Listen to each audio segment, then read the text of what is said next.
Hey everyone, and welcome back to another Scary Spooky Saturdays. This is going to be the Christmas or holiday edition.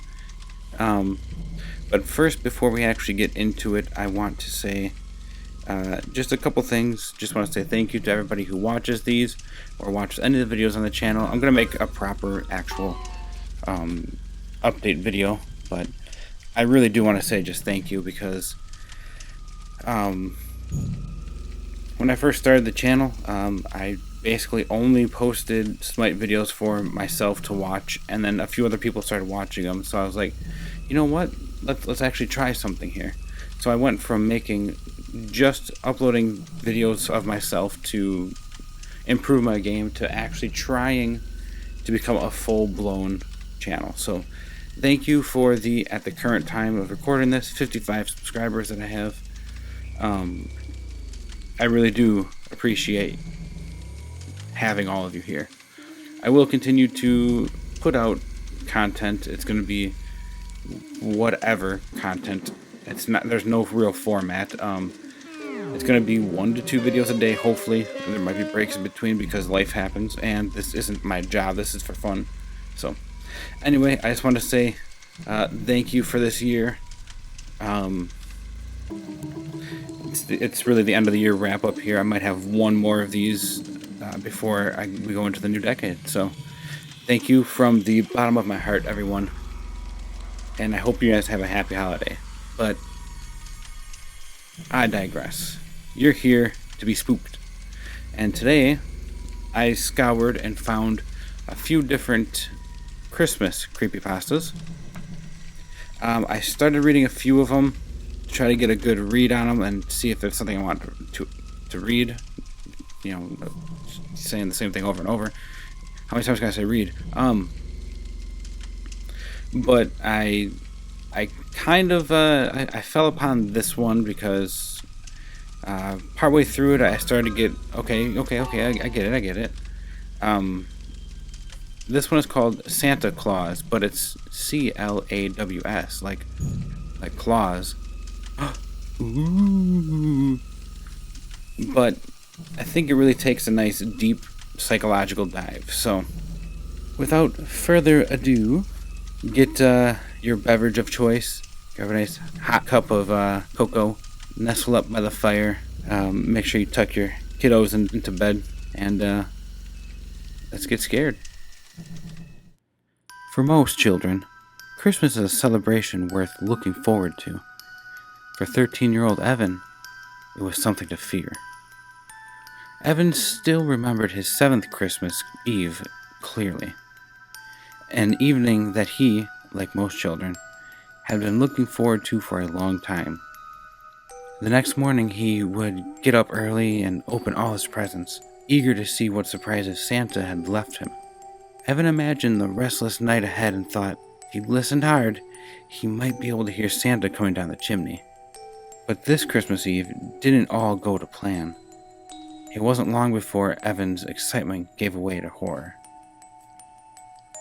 Mom had insisted that Santa wouldn't come if Evan stayed up late, and she had just begun sending him off to bed when Evan was distracted by a loud, muffled thump on the roof. It seemed he had been coming directly from the fireplace. It was like the night before Christmas. There arose such a clatter, and Evan approached the chimney to see what was the matter. Was it now that Santa had decided to make an appearance?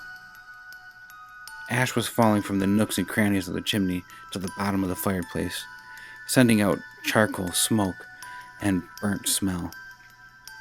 Someone, had to be disturbing the ash. Evan was alone. Who else went down the chimney at this time on Christmas Eve? The chimney rattled and a deep, rolling voice hit the air. Santa's famous "Ho, ho, ho" echoed down the chimney as Evan watched in delight. Things were silent for a moment. Evan's mother stood behind him watching. Then arose the biggest clatter yet. There was an explosion of grayish smoke as mountains of ash fell from the bottom of the fireplace. The fireplace shook as if it was a sudden earthquake. Then, amidst the grayness, there was a flash of red and a tremendous thump. Had Santa made it? Evan rushed forward, unable to stop himself. He felt a flare of excitement, but Mum was first to the chimney. Evan tried to remember the last time his mother had expressed excitement, and couldn't. The smoke cleared, and the fallen Santa came into view. He didn't quite have the belly Evan had expected, but this was the least of his observations. Evan gasped when he saw Santa's beard had appeared to slide off his face during the fall, but there was no blood. The only blood came from Santa's head, and it was just a trickle. The bad thing was that the trickle of blood was coming from what looked like a big dent in Santa's head. Evan frowned. Santa couldn't die. He was too good for that. He couldn't die, not now. So had someone played a trick on him? Evan glanced at the beard that appeared to slide down Santa's face. Beards don't move like that, at least not without there being blood. So then, if it wasn't a real beard, it had to be a fake one.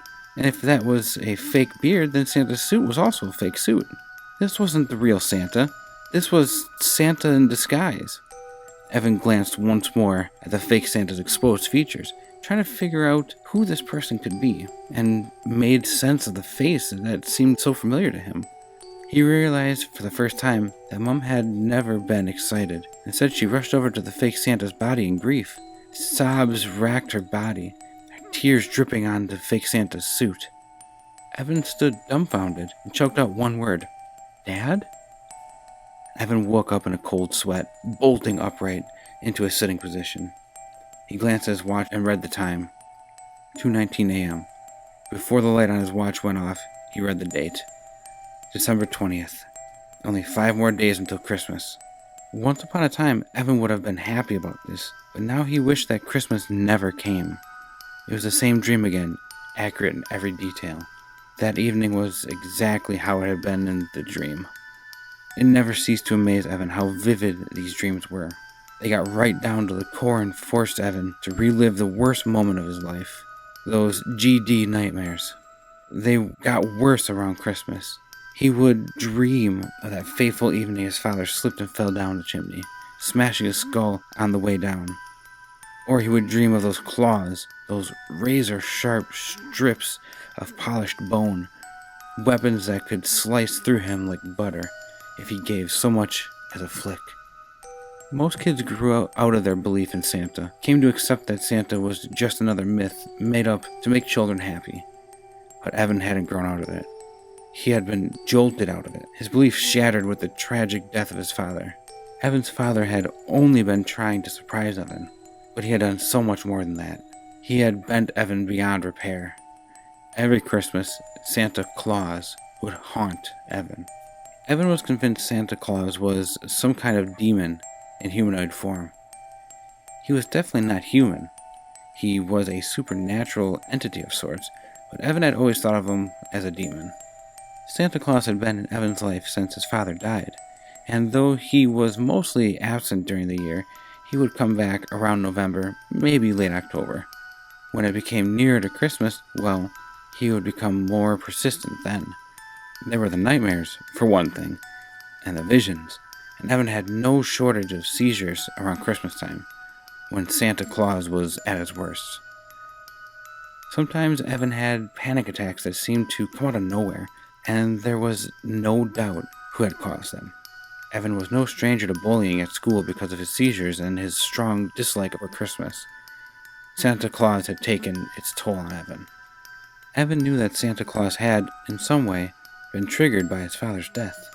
Sometimes Evan believed that Santa Claus was actually his father's ghost, turned evil in the existence of the afterlife. Evan wasn't one to believe in the supernatural, but Santa Claus had changed his mind about a lot of things. After a while, Evan had been forced to accept that Santa Claus was always going to make a comeback. Even if Evan outgrew his own personal dislike for Christmas, he would never have a joyful Christmas again. It was Christmas that had caused his father's death. It was Christmas that had caused Santa Claus to come.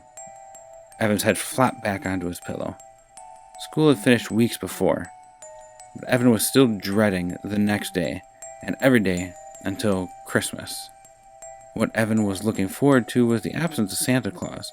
Santa Claus would hang around for a bit after Christmas, then he'd slowly fade away. and Evan would be free of his presents between February and November.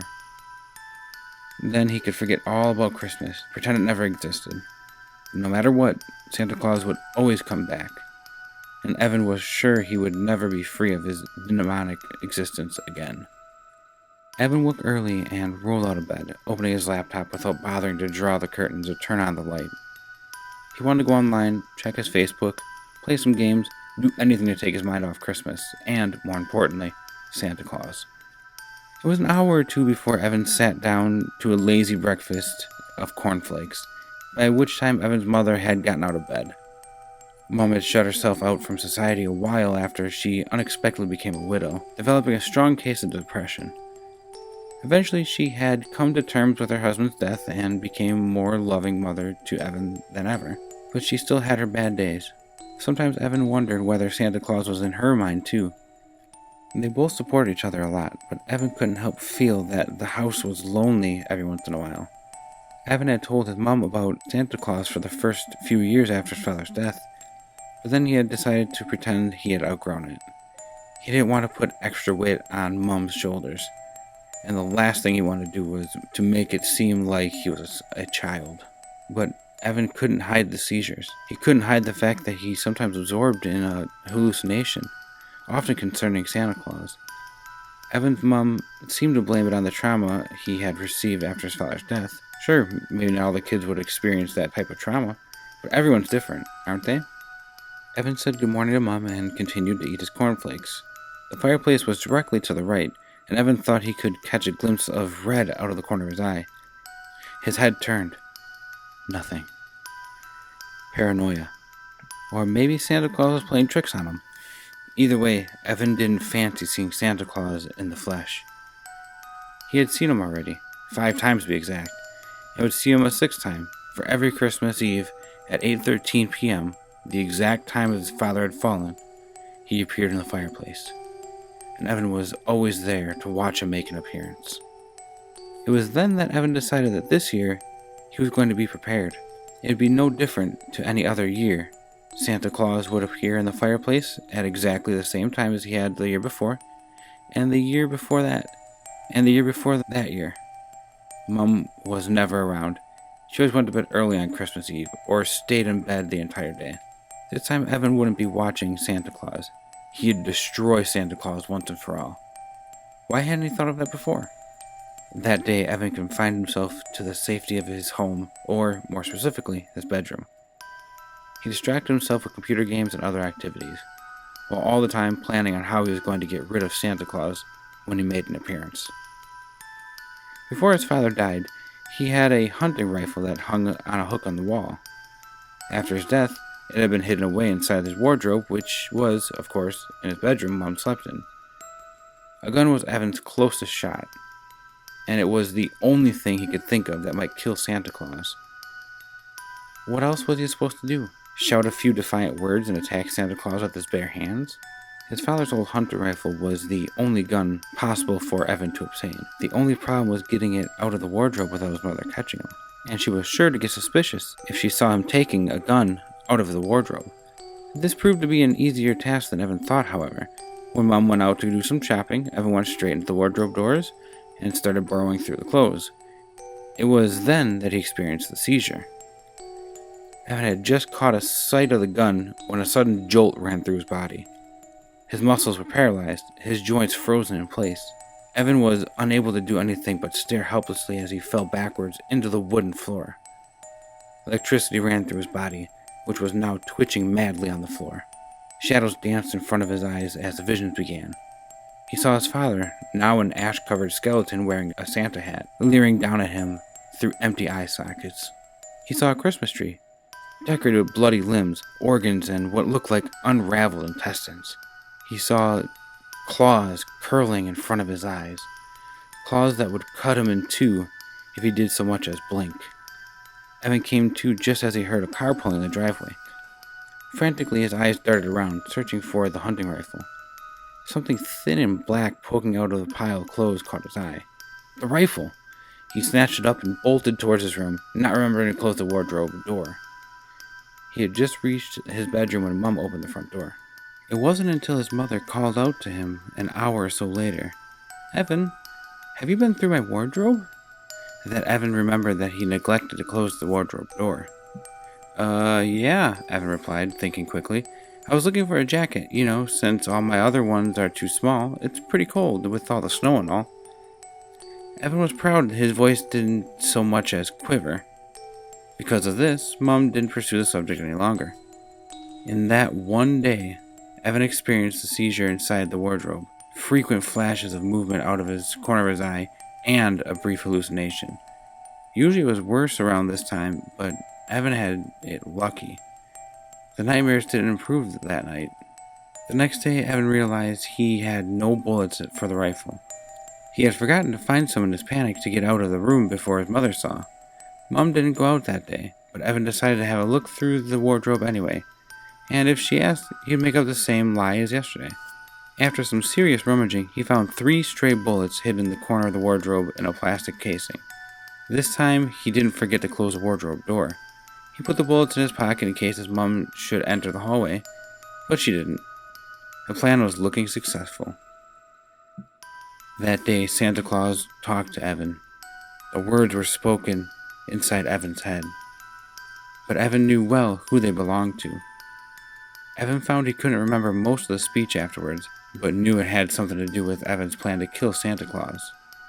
Of course, Santa Claus could get inside Evan's head, so why shouldn't he be able to read Evan's thoughts?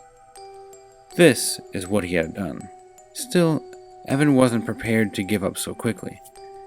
That day, he might have seen a lot of things that weren't there, but Evan kept his thoughts on his loaded rifle. On the 22nd of December, Evan not only heard Santa Claus and experienced his visions, but felt Santa Claus on his own flesh. At one point, it felt like a cat was running its claws across his arm, but no one was there. Still, that didn't stop blood from flowing. When Mom asked what had happened to his arm, he said that Stormo had scratched him. Evan had an old tabby cat named Stormo, and was no stranger to his scratches. Mom didn't notice the seizures and hallucinations, simply because Evan confined himself to his room all day. It was a pitiful existence, but Evan knew he had to do it to avoid suspicion. Mom blamed it on what had happened with his father, relating it to past trauma and, as a consequence, feeling the need to shut himself away from what the experience had been related to. Christmas. Evan didn't have any problem with this. The 23rd passed quickly, but the 24th was the worst day he had experienced so far. He spent much of his time being tormented by the demonic presence of Santa Claus, his frightening messages ringing in his ears. Once Mom walked into the room while he was having a seizure on his bed, but was able to avoid suspicion by saying he was in the middle of a nightmare. Time dragged on as Evan became more and more tormented. Evan's mother went to bed early, as she normally did on Christmas Eve. This left Evan 2 more hours until Santa Claus made his appearance. Every past year, Evan had been at the fireplace at 8:13, but this was because Santa Claus had willed him to be there. He had felt his legs move and had been unable to stop them. Santa Claus wanted Evan to be there to see him in the flesh. This was why Evan made sure he had the rifle clutched tightly in his hands before the time came. Evan glanced at his watch nervously. No, he was past nervous. He was terrified. 8:13 came, and nothing happened. But at the 22nd mark, he felt his legs moving down the hallway toward the lounge. His hands opened the lounge door. He approached the fireplace. The curtains were drawn. The lights were out. It was dark, and Evan could see nothing save the silhouette of Santa Claus in the fireplace. Evan could see the outline of a Santa hat on his head, and was no stranger to the claws that hung at the shadow's side. Evan felt the presence of Santa Claus, knew that Santa Claus would soon be illuminated by a ghostly light, and Evan would be able to see him in the flesh. Then he would raise his gun, pull the trigger, and it would be over. Or so he hoped. Evan stood there for what seemed like forever. Then the empty, bleeding eye sockets came into view. That white, almost transparent skin. The sharp, bloodied set of teeth that showed from behind slimy lips. the tattered Santa suit smeared with the blood of innocent victims, and worst of all, the long, knife-sharp set of claws that hung at each side. Evan was terrified. He stood paralyzed with fear as Santa Claus grinned and raised his hand towards him. Evan was unable to move, unable to do anything but watch as the claws came closer and closer to reaching him. It was too late to shoot now. It was all over. But as Evan stood frozen, his muscles stiffened, and his finger tightened around the trigger. There was a terrific bang and a blinding flash of light. The world faded to black. Evan woke to Mum shaking him frantically. He blinked, trying to figure out what had happened. Then he remembered. He had killed Santa Claus. Mum said she had heard a bang and had come in to see what the noise was. When she saw Evan was holding the hunting rifle, her first thought was Evan had shot himself. But she had seen that there was no noticeable bullet wound, and Evan was clearly still breathing. Evan was exhausted, but too happy to comment. His face broke into a smile. "I did it," he whispered. Mom looked concerned. "You're not well, Evan. You're going to the doctor as soon as possible. I worry about you." "I killed Santa Claus," Evan babbled, oblivious to his mother's concerns. He was overcome with the joy that Santa Claus could no longer be in his life. "I'm not just worried about you, Evan. I'm also quite angry with you," Mum said, his eyebrows knitting into a scowl. "Somehow you vandalized the fireplace. It looks like something out of a horror movie." Evan frowned. "I never vandalized the fireplace." Mum sighed. "Then how do you explain that?" she said, pointing. Evan twisted his head around to face the fireplace. Solid crimson letters had been written on the brick wall behind the fireplace. The paint looked fresh, and Evan could see it still trickling down the wall. But not paint, Evan realized, but blood. "Ho, ho, ho. I'm coming for you." Alright, so that was Santa Claus, and honestly, I liked it. It seems like it's something that it dabbles in the paranormal, but also doesn't, and that's what I think I like about it the most. So this is definitely something that could have happened. That's a huge trauma. It really could make you start feeling and seeing things like that. And on the other hand, it still touches in that little supernatural, like, oh, was it a real thing? Was it really a demon? I can almost see, like, the ending being, like, his mom being part of it, too, Like, oh, I'm angry because you vandalized a fireplace, ha ha ha, Like, that's being, so I think there's a lot that can, that works with this. It's not too overly gory. Yeah, there's some visions that are gory, but, if you would have some sort of trauma, that very well could happen. It's not like, I don't know, it could be a lot worse than the cliche and, like, gore department, but really the only thing you had was the Christmas tree being strung with intestines or something like that. So, honestly, I really, really enjoyed this one. If you enjoyed it, feel free to let me know by leaving a like or a comment or both. If you think that something should have been fixed, or if you have anything to add to it, let me know that as well. I think I'm going to give this a solid, probably 9 out of 10. I really enjoyed this one. Let me know what you guys would give it in the comments as well. And as always, if you have a suggestion, let me know, and I could possibly and probably will read it. I don't necessarily need to be reading only video game related creepypastas like you can see here. I do plan on going out of the norm every once in a while. But with all that being said, my name is Bad Andy, and make sure you like, comment, subscribe, and have a Merry, Merry Christmas. Toodles.